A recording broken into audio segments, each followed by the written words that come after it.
Just two brief points. First of all, we had a meeting earlier with Arlene Foster, which was a meeting that basically focused on the ongoing Brexit situation, and then had discussions about the issue of the restoration of the Assembly and the Executive in Northern Ireland.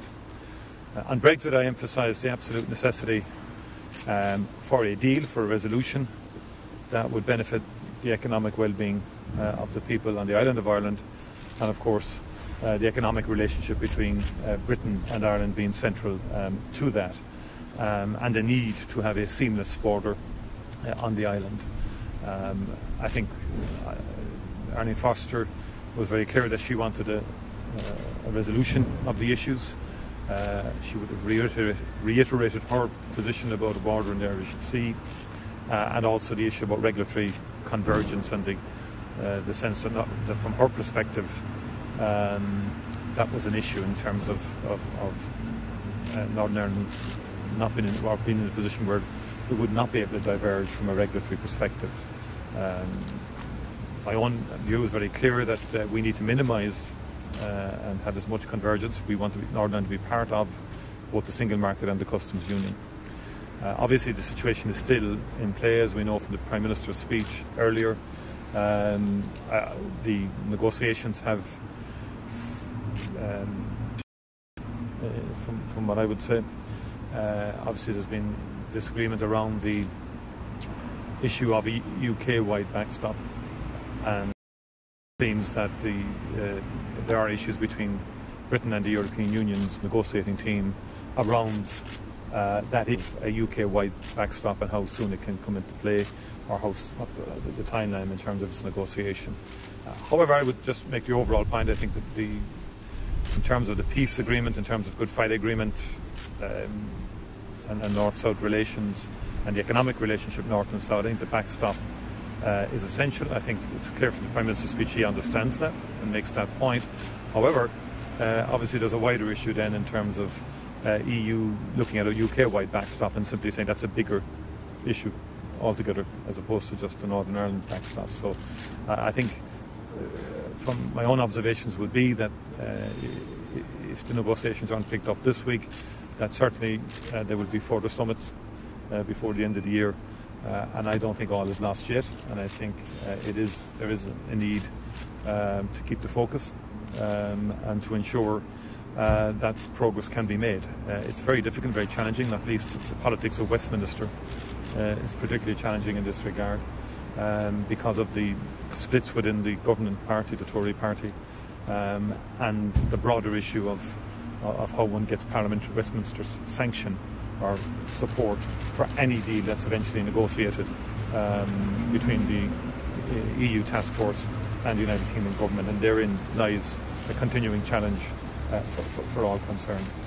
And finally, in terms of the Executive and the Assembly, in my discussions with Arlene Foster, I emphasised again the absolute imperative, given Brexit, of the need to restore the Executive and the Assembly as quickly as possible. And Micheál, did you say anything to Arlene Foster about her blood red lines, the fact that the kind of language she's been using is seen as unhelpful in the EU, in London and Dublin? And also, do you think we're closer than ever before to a no-deal scenario?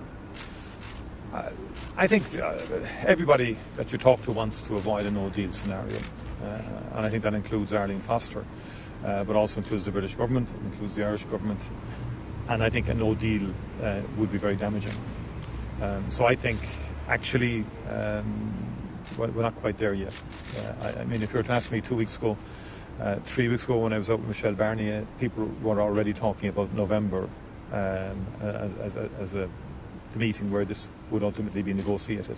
So it's no big surprise to me that it hasn't been resolved yet, and that it may go to November, even beyond that, in terms of getting resolved. So that is not a surprise to me. So I think we need to be careful about sort of hyping it up to say that we're now on the cusp of a no deal. We're not yet, but of course it can happen by accident. And to me, where it could really happen, not necessarily by accident, but in a situation where we don't have control over it, would be in Westminster itself, and in terms of the power play at the heart of British politics. That's where any deal that's negotiated between Brussels and the UK government could come unstuck, and that's something we have to be mindful of here, and I think Europe is equally mindful of that as well.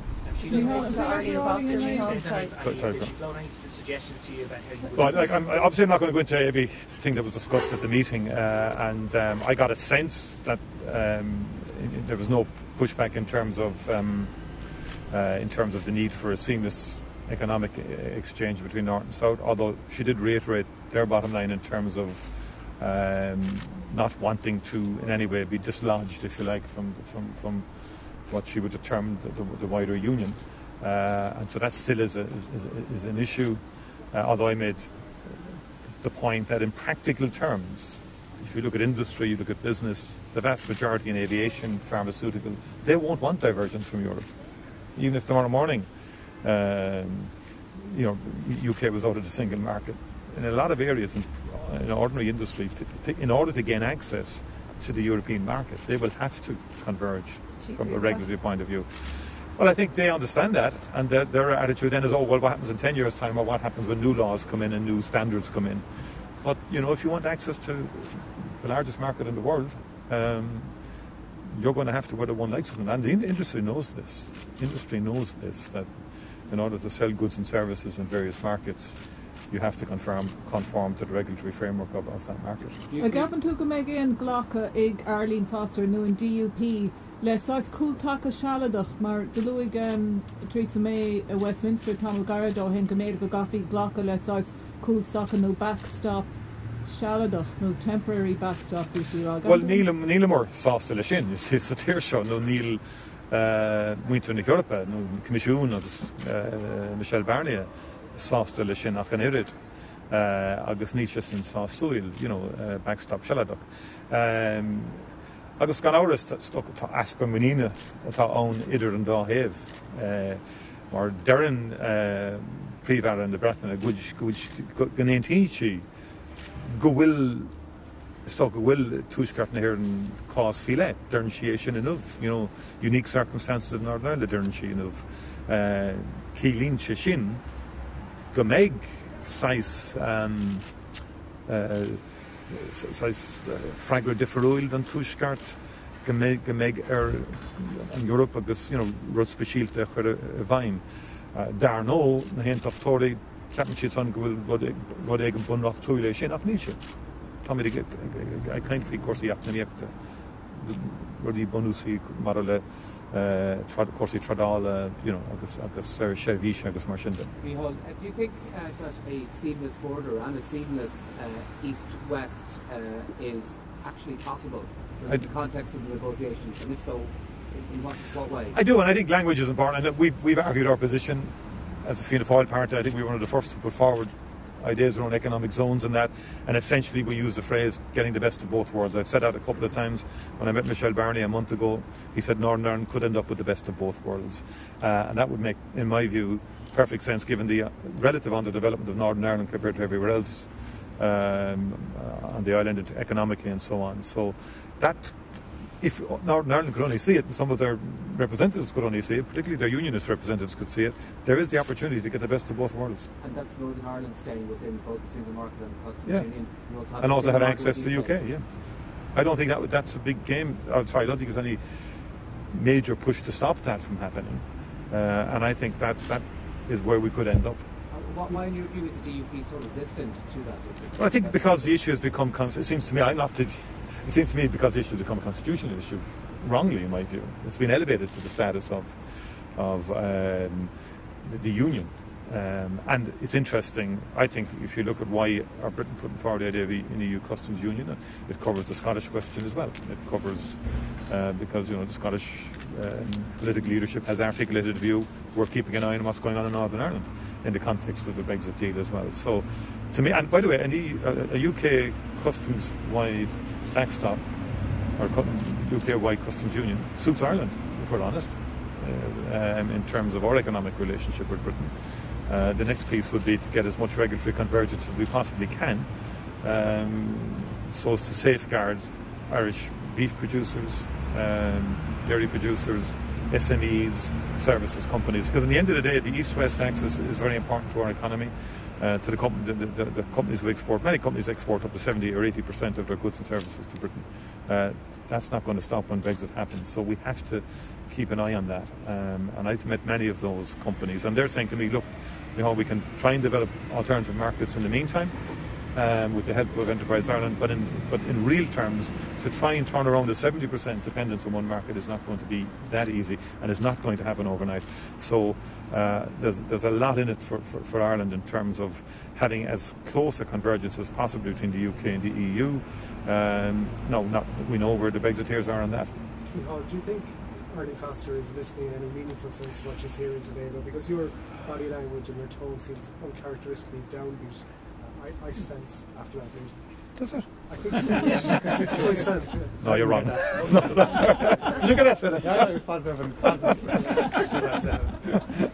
No, sorry. Could I just dispel that? It's not. I'm just being. No, I'm not downbeat at all. I think it was a good meeting. It was a pragmatic discussion. So, but I didn't get any sense there's any movement on the regulatory side on the issue of regulatory convergence and divergence, and I think but nor did I expect it today. But I think it was an opportunity for us to convey very strongly our view about how damaging Brexit is going to be, and despite all of the political talk and so on like that, Brexit is bad news for Ireland, it's bad news for Northern Ireland, it's bad news for the UK and Europe. Just on confidence and supply then, Micheál, when do you expect to sit down with the Taoiseach, and on a wider sense, I mean, the summer of 2020 is a long way off. Might it suit you to have a shorter arrangement that might expire after the next budget cycle? Well, look, we will meet this week, but I wrote during the week, as you know, my position really hasn't changed on that. I think it's a very reasonable offer, and I think it's been borne out by events this week. I think my fears of last week have been borne out by the fact that the talks have paused this week, and that we're likely to go to the end of the year in terms of the Brexit discussions, and then you're into Westminster in the new year in terms of the proposition being put before them. Meanwhile, however, we enter in good faith in the confidence and supply review, and the review, if you look at the agreement, says at the end of 2018 there will be a review. And I don't want to get into any more sort of timelines, or is it this month or that month. It's going to be a substantive review. It has to be detailed and it has to be substantive, I will enter that in good faith and in a constructive way, just as we did in the context of the budget, which we've just negotiated. We now have constructively engaged in a negotiation of 3 budgets under confidence and supply, and I think our record should be taken on board in that regard. But shorter rather than longer. That review done by kind of the Halloween break. I'm not going to look. I've made my position clear. I'm not going to be governed by timelines. The Taoiseach myself spoke last Tuesday on this. He agreed with me. There would be no preconditions, and I'm not accepting any preconditions. He agrees there shouldn't be any preconditions, and that's it. The Taoiseach was out this morning as well, talking about Francis Fitzgerald and suggesting that Jim O'Callaghan and others in Fianna Fáil, as well as some in Sinn Féin, should do the decent thing and correct the Dáil record in terms of some of the statements that they said about her at the time of her resignation, that he said caused the frenzy around her and ultimately caused her to resign. Well, I don't agree with the Taoiseach on that. I made that clear yesterday in my interview with RTE, and I think I think people in Fine Gael have a short memory in some respects, because go back, we didn't initiate this shambolic episode in terms of the withholding of information from the Dáil on no less than 5 occasions. The fact that a trial had to be undertaken by the Taoiseach himself to discover emails that for some reason never saw the light of day, either at that stage hadn't been sent on to the tribunal, and certainly hadn't been supplied in the context of questions that had been put by Alan Kelly. So I think the Dáil, in terms of the opposition within the Dáil, had lost confidence in Francis Fitzgerald as a result of all of that at that particular time. And I think also the focus by Fine Gael on this, which I understand from their perspective to a point, but when you look at what the overarching conclusion of Charlton is in terms of the big question, that a former head of An Garda Síochána sought with another superintendent who was the press officer to undermine and smear a fellow police officer who had brought issues to the fore with a view to correcting wrongs and improving performance. That is quite damning and it's quite earth-shattering that something of that kind has happened in this country within An Garda Síochána. I think that should be exercising government ministers in the Taoiseach far more. I think also the fact that our National Child Protection Agency, TUSLA, TUSLA's performance was so shocking towards the McCabe family. And I still can't get my head around the fact that false TUSLA file was allowed contained in the northeastern division of An Garda Síochána for 3 years before being corrected. Now that's our National Child Protection Agency, and that to me demands an urgent response from government. So I would suggest requires a root and branch look at TUSLA. How could something like that happen? How could children be put on a file? And the person who made the mistake did alert TUSLA and officers about it, and yet it stays uncorrected.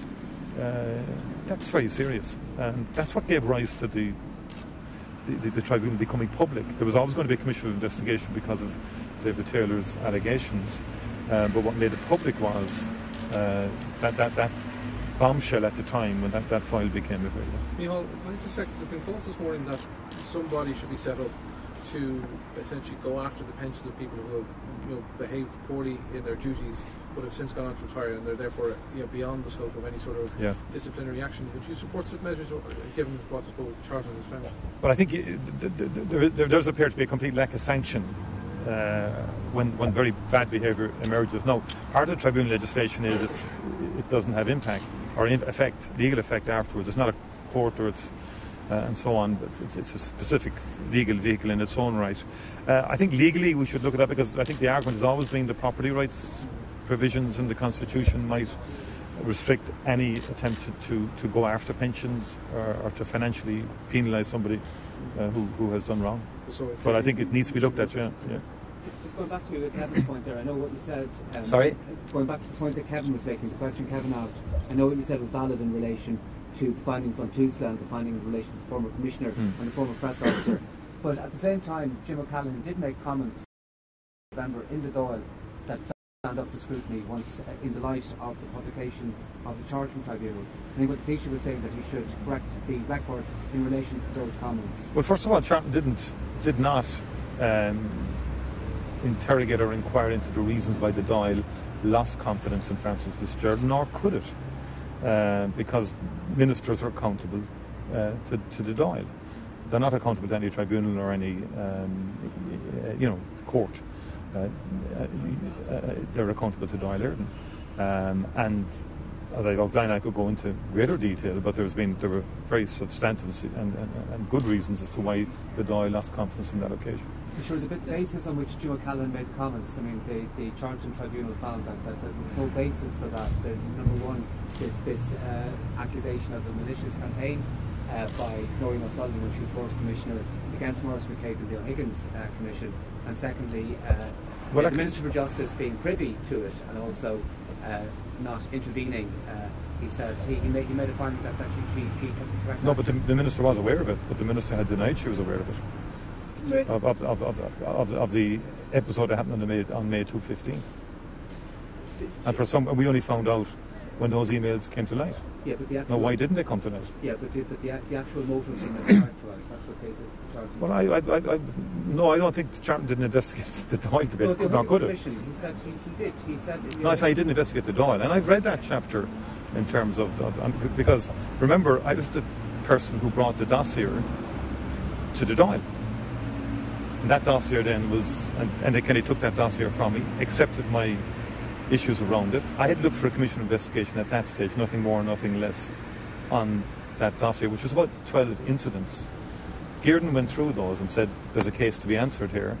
And he also, by the way, attested to the good character of Maurice McCabe. Significantly enough. No, hear me out a second. Yeah. That's interesting. Why? I suspect because of what was going on to undermine Maurice McCabe.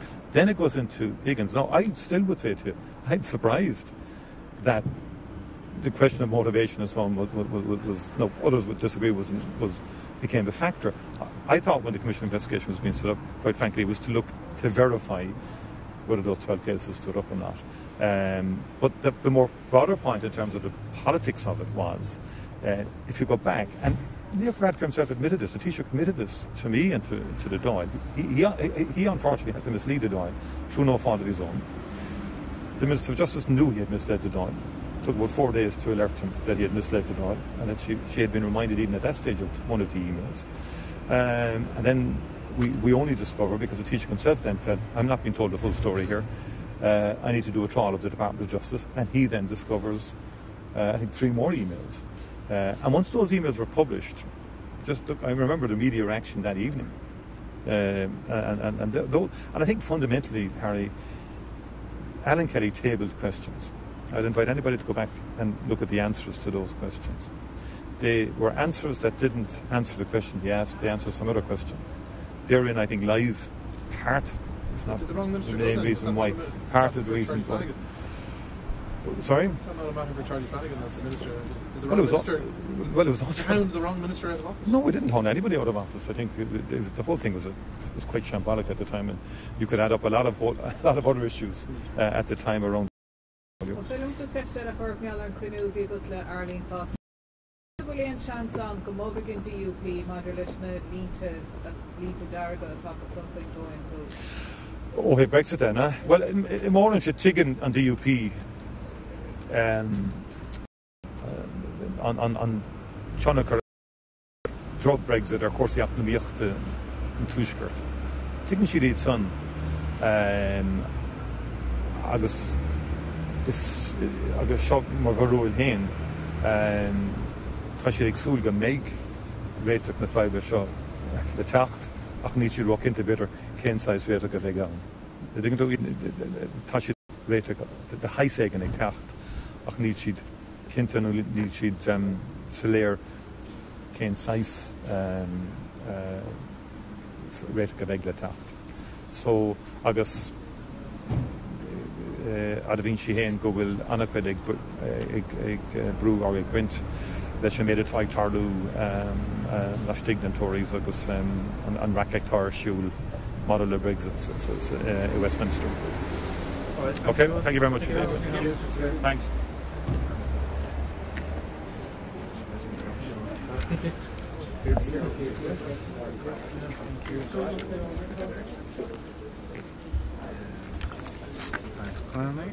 Now, I have a few minutes, so I might sprint up and get Shane's pass upstairs.